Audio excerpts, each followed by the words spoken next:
Recently, as a country, we've been having a bit of a debate about how exactly we should go about, and if we should go about, reenfranchising those who had served their time in prison and giving them back the right to vote, with some presidential candidates coming out in support of it, others saying we should have a conversation, some staying very much silent on the topic. And joining us now to talk about this is Right to Vote Campaign National Coordinator Amani Sawari. Welcome to the Damage Report. Hi, thank you for having me. Very glad to have you here. So you recently wrote an open letter to presidential candidates on voting rights, which I very much enjoyed. For those who haven't read it yet, could you explain what the case you were making was? So the open letter is co-signed by over 70 organizations across the nation.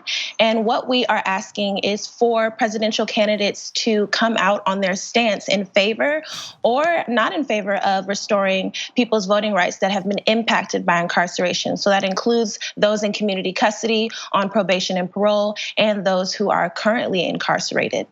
Okay, so I'm very glad that you described it that way, because I have to admit that while I've been talking about this a lot on this show, even I have generally restricted my commentary to referencing the people that are currently in prison. But as you point out, the population is actually larger than that, and we are talking about literally millions of people across the country. So I want to get into the argument that you're making for why they should have the right to vote. But before we get into that, because you were talking about the presidential candidates, who has actually made clear where they stand on this so far, and who are we still waiting for? So right now, there are 3 candidates who have come out in favor, and that's Adam Kokesh of the Libertarian Party, as well as Andrew Yang and Bernie Sanders. They've all said that they are in favor of restoring voting rights for those who are on probation, parole, and incarcerated. The rest of the candidates have not made a clear stance on where they stand. Candidate Cory Booker has diverted the question. Kamala Harris has said that she is up for discussion about restoring those who are on probation and parole.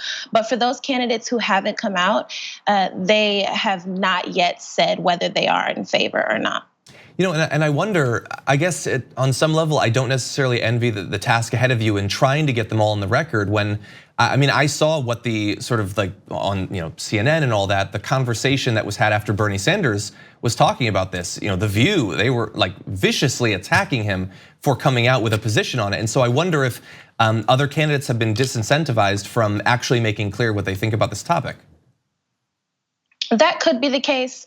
I also think because it's such a dividing topic in our country, that might be one reason why they don't want to come out in favor so early. But I would really be hesitant to vote for any candidate that did not support expanding our democracy to include everyone. In the United States, our democracy has never included everyone.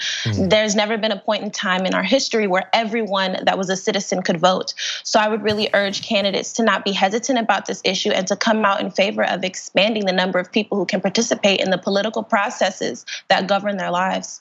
So I believe it was in the letter that you talked about how the current system of how we decide who gets to vote and who still doesn't get to vote is effectively an extension of Jim Crow. Could you explain that argument for us?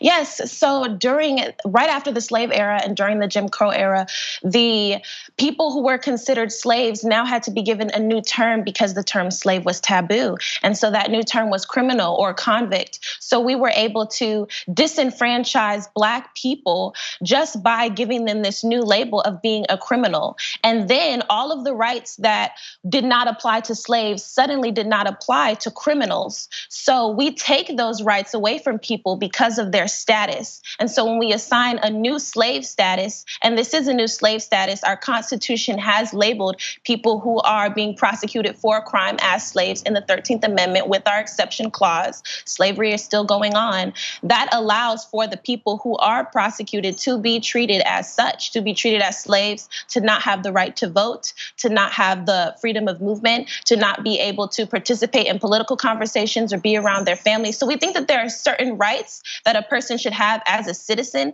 especially if they are being affected by the laws, that they should be able to participate in voting. There is nothing that says that someone who is not participating in voting would be able to reform better, or that they would have a lower recidivism rate because they're not participating in voting. Actually, Initiate Justice just came out with a report. They launched a report this past March, I believe it was the 6th, that says that democracy needs means everyone. And it has statistics on the facts that if people are participating in democracy, if they're educating themselves civically, then that they're more inclined in coming back into society and being better citizens. And so we want to give people that option of participating in democracy. We want them to feel like they belong in our society, and that's one step in doing so. And then we also want them to have a voice and have ownership over changing their environments, over bringing in programs and having a voice in the legislation that could make a better environment for them. And that certainly makes sense.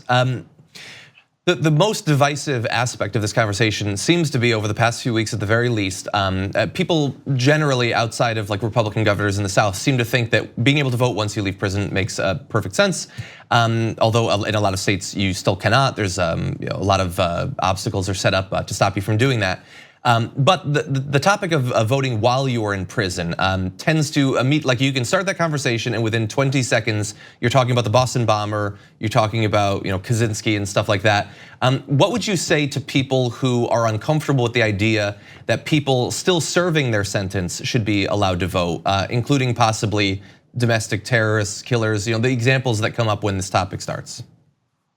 I think it's exciting that a lot of people have been able to get over the idea that people who have served their time and who are out in society are able to vote. And I think that we've gotten over that idea because people on the inside have been fighting so hard for their voting rights. We need to raise the bar for everyone, and that includes people on the inside. The Boston bomber and domestic terrorists represent a very small portion of the people who are locked up today. A lot of people who are locked up today are people who had drug crimes, people who are offenders because they were sufferers of trauma in their childhood, because their parents were incarcerated. These are cycles that affect families that are in poverty. A lot of the people who are inside did not ever see a bomb or know how to make bombs. So the fact that there's this one idea of who a criminal is that's really stereotyping all people who are behind bars, this is something that they suffer from often. We pick one person to represent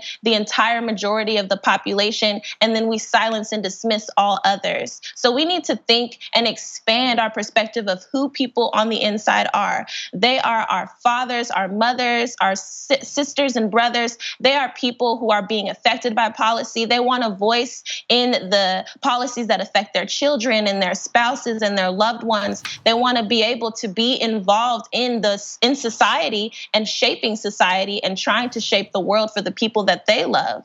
So this is not just domestic terrorists. It's not just murderers, though it does include those folks. It more massively includes folks that are in for crimes that we're not even talking about, like drug offenses, running away in their childhood, just cycles of poverty that have affected them. And we want to hear their voice because we want society to be better for everyone, including people who have suffered from trauma and are in prison because they're still dealing with those traumatic pasts. Amani Sawari, Right to Vote Campaign National Coordinator, thank you for joining us today. Thank you for having me. Thank you very much for watching this clip from The Damage Report. If you liked it, don't forget to subscribe to this channel and ring the bell on YouTube to get notifications of our new videos. And of course, you can catch the full Damage Report live every weekday at 1 p.m. Eastern, 10 a.m. Pacific on TYT Network on YouTube TV.